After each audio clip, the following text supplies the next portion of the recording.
बिस्मिल्लाहिर्रहमानिर्रहीम। अस्सलाम वालेकुम नादरीन, आप यूट्यूब चैनल देख रहे हैं, मैं इमरान खान। नादरीन, इस वक्त जो सबसे बड़ा सवाल पूछा जा रहा है वो सवाल ये है कि क्या डोनाल्ड ट्रंप दोबारा जंग शुरू कर देगा या वो जंग से अपने आप को बचाएगा। इसमें दो तरह की राय है।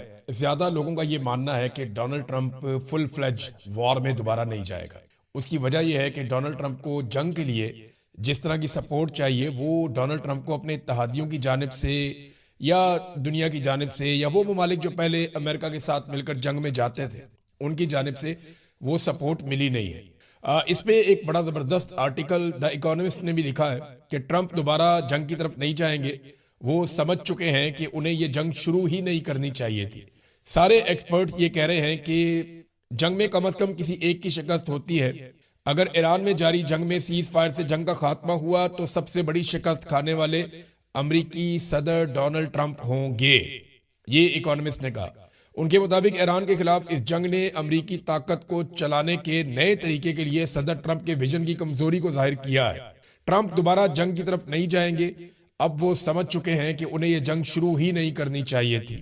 अमरीकी सदर के ईरान को तबाह करने की धमकियों से भरपूर इश्तियाल अंगेज बयानात अब इस तरह रखते हैं जैसे वो अपनी पसपाई को मजबूत जाहिर करने की कोशिश कर रहे हो। वो हार गया है। एक हारे हुए आदमी की जबान लगती है। डोनाल्ड ट्रंप कभी गाली देते हैं, कभी धमकी देते हैं, कभी कुछ और कहते हैं।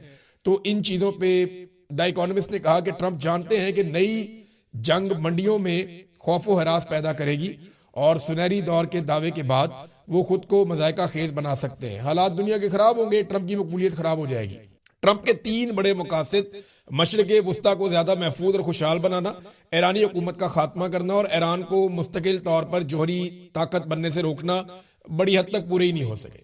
यानी जो कुछ डोनाल्ड ट्रंप इस जंग के पीछे चाहता था उसमें से डोनाल्ड ट्रंप कुछ भी नहीं कर पाया। बड़ा तफसीली ये एक आर्टिकल लिखा गया है द इकोनॉमिस्ट में और इसमें बहुत सारे एक्सपर्ट्स की जो राय है वो भी यही है इसी हवाले से कि डोनाल्ड ट्रंप के लिए मुश्किल है कि वो जंग दोबारा शुरू करे। उसका एक सबसे बड़ा रीजन मैं आपको ये देता हूं कि दुनिया भर के ममालिक ने डोनाल्ड ट्रंप की ये दरखास्त मुस्तरद कर दी है जिसमें डोनाल्ड ट्रंप ये कहता है कि मेरे साथ चलो और चल के आबना हुर्मुज़ को खोलो और ताकत के बलबूते के ऊपर हम कंट्रोल करते हैं ईरान को।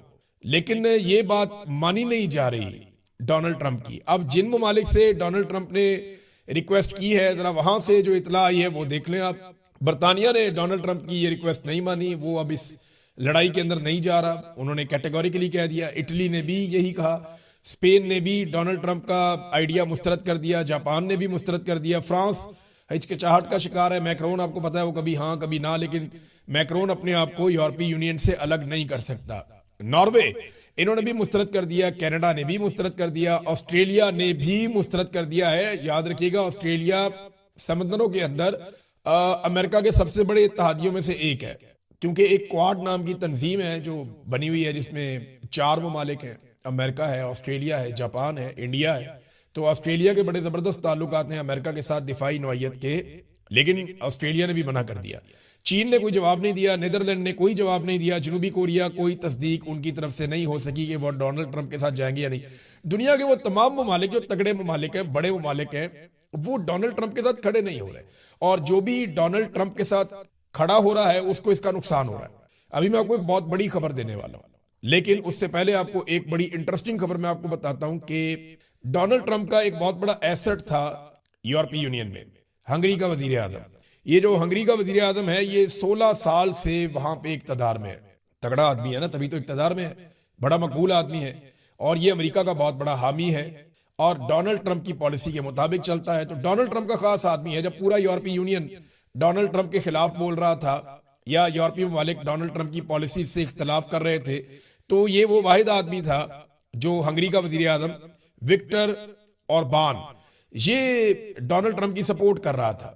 अब इसका इलेक्शन हुआ, इसके इलेक्शन के लिए बाकायदा जेडी वेंस को भेजा भी गया कि जरा सपोर्ट वपोर्ट करके आओ, और अमेरिका ने पूरी सपोर्ट की है। अमेरिका का इत्तेहादी है ये जो हंगरी का वजीर आजम था, लेकिन उसको बदतरीन शिकस्त दी है वहां के अपोजिशन लीडर ने और उसका नाम है पीटर। उसने शिकस्त दे दी डोनाल्ड ट्रंप के बड़े जबरदस्त हमायती को। 16 साल के बाद वो इलेक्शन हार गया और 2/3 अक्सरियत से वो इलेक्शन हार गया। देखिए यूरोपीय यूनियन जो है ना वो पेद्रो के नक्शे कदम पे चल रहा है। पेद्रो एक नौजवान लीडर है और उसका ताल्लुक है स्पेन से। और स्पेन में अभी मैं गया था थोड़े दिन पहले, मैंने वहां के लोगों से पूछा, उन्होंने कहा जी पेद्रो बिल्कुल एक अलग तरह का सियासतदान है, वो रवायती सियासतदान नहीं है। वो सही को सही और गलत को गलत कहता है, चाहे उसको उसके लिए कोई भी कीमत चुकानी पड़े। ये वहां दावा किया गया, बहुत सारे लोगों ने ये कहा, और वो वहां बहुत मकबूल भी है।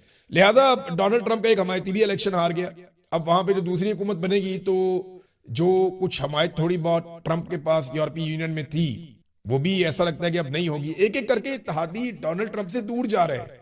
मिसाल के तौर पे डोनाल्ड ट्रंप ने 2 बजे धमकी लगाई दोपहर के कि मैं इसराइल की हमायत से इनकार करने पर स्पेन के साथ तमाम तिजारत और ताउन खत्म कर दूंगा। यानी स्पेन को उन्होंने धमकी लगाई, और 2 घंटे बाद जो है वो स्पेन का जो वजीर आजम है वो चीन पहुंच गया। ट्रंप को वादे पैगाम दिया कि जनाब एक मुतबादिल भी मौजूद है, दुनिया में एक और सुपर पावर भी है, आप अकेले तो नहीं है। तो स्पेन अपने चीन के साथ ताल्लुकात बढ़ा रहा है। डोनाल्ड ट्रंप कहता है कि जो चाइना की गाड़ियां हैं वो यूरोप की मार्केट को तबाह कर देंगी और यूरोप की गाड़ियों की मार्केट को बर्बाद कर देंगी। देखिए ये कंपटीशन तो दुनिया में होगा। इस वक्त मुकाबला दुनिया में है इलेक्ट्रिक गाड़ियों का। आने वाली चंद दहाइयों में पूरी दुनिया से जो पेट्रोल और डीजल पे चलने वाली गाड़ियां वो खत्म हो जाएंगी। यहाँ यूरोप में अब गाड़ियां वो यूरो 6 गाड़ियां आ गई हैं। ये कोशिश करते हैं कि इलेक्ट्रिक गाड़ियां लोग चलाएं, दूसरी गाड़ियां ना चलाएं। और इलेक्ट्रिक गाड़ियां बनाने में इस वक्त पूरी दुनिया में सबसे आगे चाइना है। इसकी लगभग 60% के करीब मार्केट चाइना के कंट्रोल में है।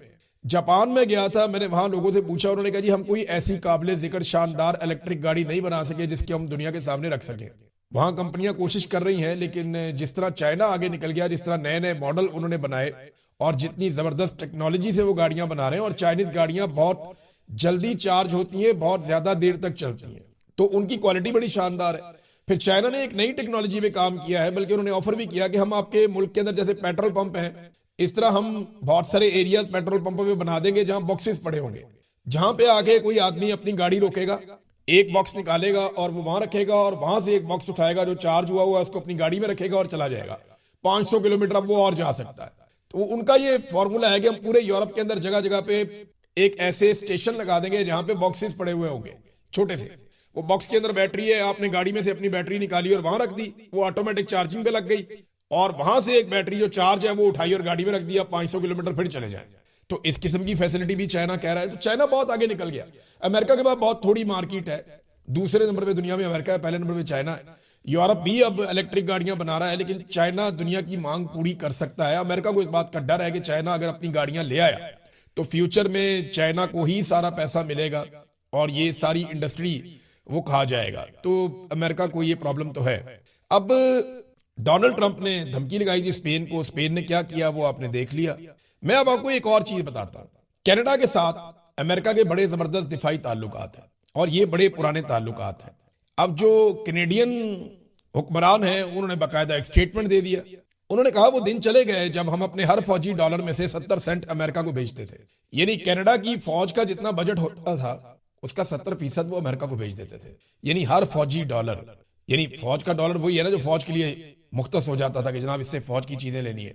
तो वो कहते हैं फौज के लिए जो पैसा हम खर्च करते थे उसमें हर डॉलर में से 70% या 70 सेंट हम अमेरिका को भेजते थे। एक वो भी दौर था। अब वो दौर खत्म हो गया। मुमालिक आहिस्ता आहिस्ता अपने आप को खुद मुख्तार कर रहे हैं। उन्हें समझ आ गई है कि अगर ईरान जैसा मुल्क इतनी कमजोरियों के बावजूद, 3 दहाइयों की पाबंदियों के बावजूद दुनिया की सुपर पावर कहलाने वाली स्टेट के सामने खड़ा हो सकता है और अपना मुकाबला कर सकता है, तो यूरोपीय तो बहुत अमीर है, उनके पास तो बहुत वसाइल है, वो तो दुनिया को हथियार भी बेचते हैं, तो वो क्यों अपना दिफा अमेरिका के बगैर नहीं कर सकते? ये सवाल उनके दिमाग में है और जायज है, बात ठीक है। देखिए अब जो लड़ाई है वो एयर डिफेंस सिस्टम की है, वो ड्रोन्स की है और मिसाइलों की है। मुझे ऐसा लगता है कि कुछ सालों के बाद शायद जो एयरफोर्स है उसकी भी वो अहमियत ना रहे, क्योंकि पायलट्स का काम खत्म हो जाएगा। इस किस्म के जो वो ड्रोन्स आ जाएंगे कि आप जमीन पे बैठ के बहुत सारे ड्रोन्स को कंट्रोल कर सकेंगे, वो ऑटो के ऊपर जाके अपने टारगेट्स को हिट करेंगे। तो पायलट्स का काम भी उस तरह नहीं रहेगा, बहुत जल्दी नहीं होगा लेकिन बहुत टाइम लगेगा इन चीजें। जैसे टैंक का काम खत्म हो गया, टैंक चलाने वाले जो लोग होते थे उनका कोई काम नहीं रहा, टैंक ऑब्सलीट हो गया। अब जिसके बाद भी टैंक होगा वो समझ लें आप चलता फिरता ताबूत है, एक ड्रोन आएगा और जितने मर्जी टैंक है उनको तबाह कर देगा। लिहाजा इसी तरह आने वाले दिनों में जो पायलट हैं, जीडी पायलट्स, उनका काम भी मेरे ख्याल में किसी और तरफ चला जाएगा। अब तो आपको इंजीनियर्स चाहिए होंगे, साइंटिस्ट चाहिए होंगे जो नए से नए हथियार बनाए और सस्ते और बेहतरीन हथियार तैयार करते चले जाएं। नाज़रीन, मुज़ाकरात कामयाब क्यों नहीं हुए? अब इसकी तरफ आते हैं। ये सबसे इंपॉर्टेंट एक चीज है। इसमें हम देखते हैं सबसे पहले जो ईरान का स्टेटमेंट है वजीर खारजा का, उन्होंने कहा जी कि हम नेक नियति के साथ जंग के खात्मे के लिए इस्लामाबाद मुआहदे पर दस्तखत करने के इंतहाई करीब पहुंच गए थे कि ऐसे में अमेरिका की जानिब से इंतहाई सख्त मुतालबात एकदम पेश कर दिए गए। यानी अमेरिका माजी के तजर्बात से कुछ भी सीखने को तैयार नहीं है। मामला सादा सा है, नेक नियति या दुश्मनी, हम दोनों के लिए तैयार है। ईरानी वजीर खारजा ने कहा कि आप दुश्मनी करना चाहते हैं, लड़ाई करना चाहते हैं, हम राजी हैं। आप नेक नियति से मुज़ाकरात करना चाहते हैं तो हम उसके लिए भी राजी हैं।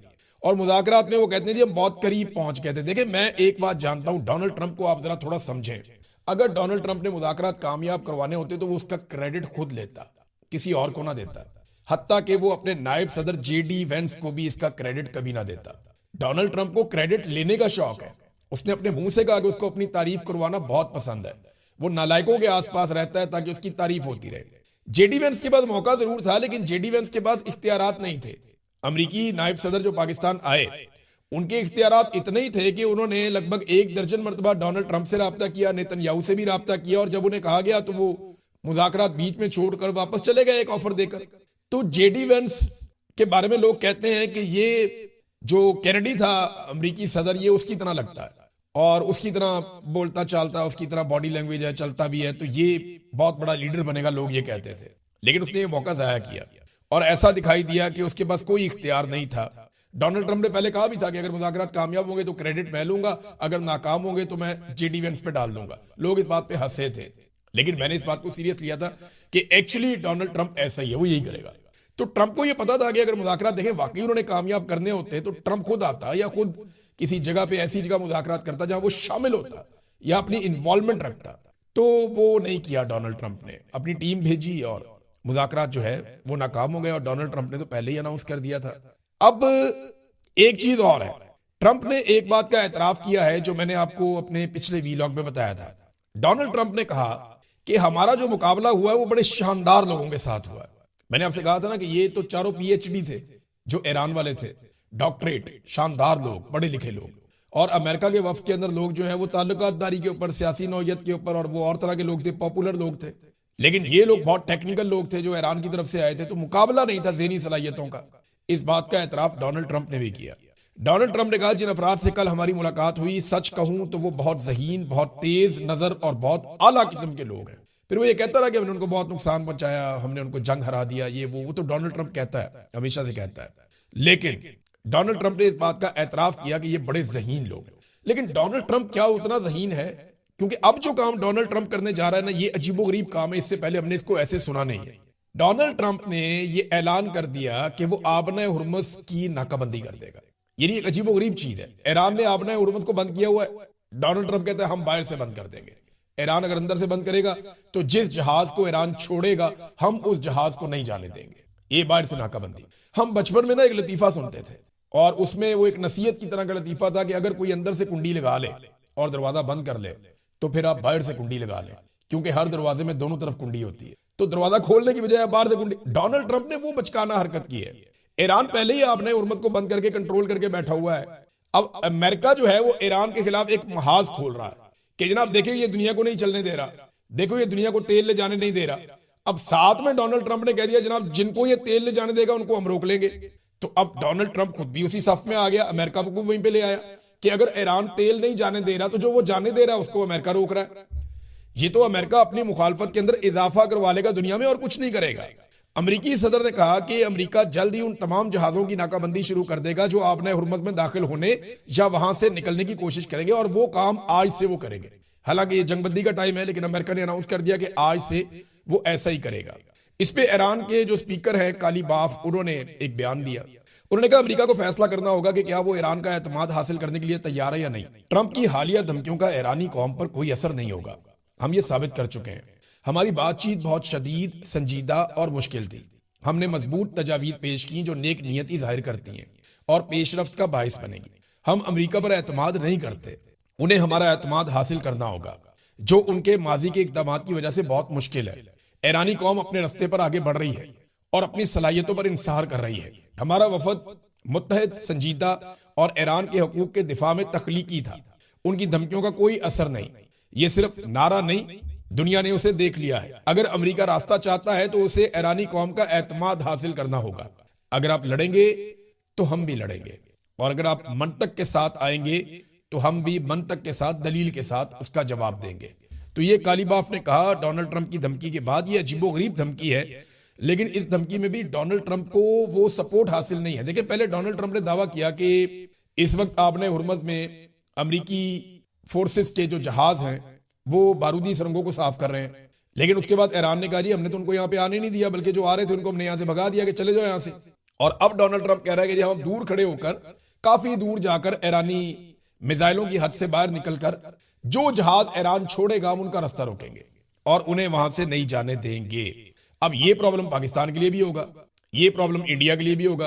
क्या अमेरिका में इतनी कैपेसिटी है कि वो चाइना के जहाज को रोके? देखिए, आप अपने मकसद को सिर्फ पहचानिए और ये सोचिए कि क्या आप हक पे हैं। अगर आप हक पे हैं तो आप डट जाइए, नतीजा तो अल्लाह रब्बुल इज्जत निकालेगा। इमरान खान क्या कहता था? वो जेल के अंदर बैठा हुआ मायूस नहीं हुआ, वो जेल में बैठा हुआ उसने हार नहीं मानी, वो जेल में बैठा हुआ वो डट कर अभी तक खड़ा हुआ कि नहीं मैं इनका मुकाबला करूंगा, ये मेरी शराइत के ऊपर आएंगे, मैं इनकी शराइत के ऊपर नहीं आऊंगा। ये आसाब की लड़ाई है, ये लंबी चलेगी। अच्छा, इसका मतलब ये नहीं है मायूसी का कि मिलिट्री एस्टेब्लिशमेंट मकबूल हो गई है, या इसका मतलब ये भी नहीं है कि मिलिट्री एस्टेब्लिशमेंट के लाए हुए बंदे मकबूल हो गए हैं।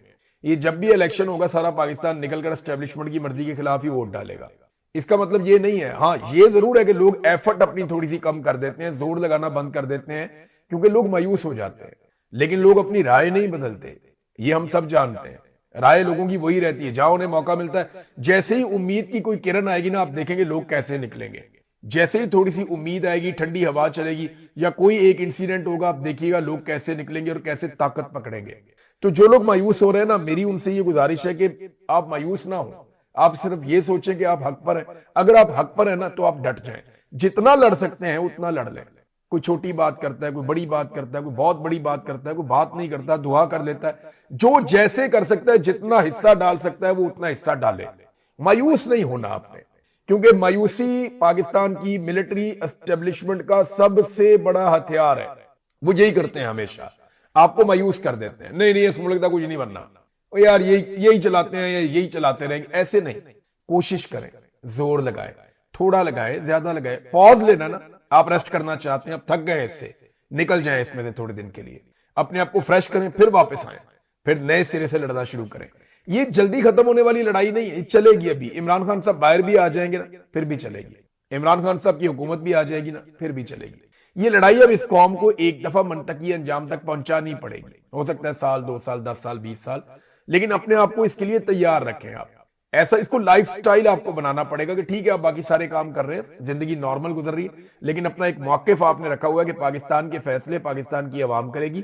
यहाँ पे जमहूरियत होनी चाहिए, रूल ऑफ लॉ होना चाहिए, इंसानी हकूक की पामालियां बंद होनी चाहिए, आजादी इजहार राय होना चाहिए। लोग अपने मैंडेट के जरिए से हुकूमतें बनाएंगे और गिराएंगे, लोग फैसला करेंगे कि मुल्क कैसे चलेगा।